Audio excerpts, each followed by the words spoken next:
3 start. তো বন্ধুরা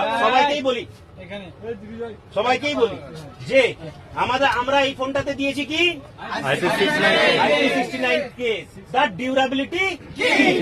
সেই কারণে এখন আমরা টেস্ট করব হট ওয়াটার টেস্ট।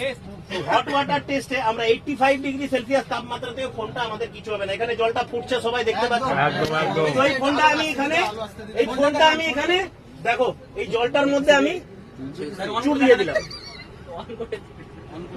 ঠিক আছে। এবার অন করে দেখো, ঠিক আছে, অন করে দেখো। এখানে জলের ভিতরে কাজ করবে,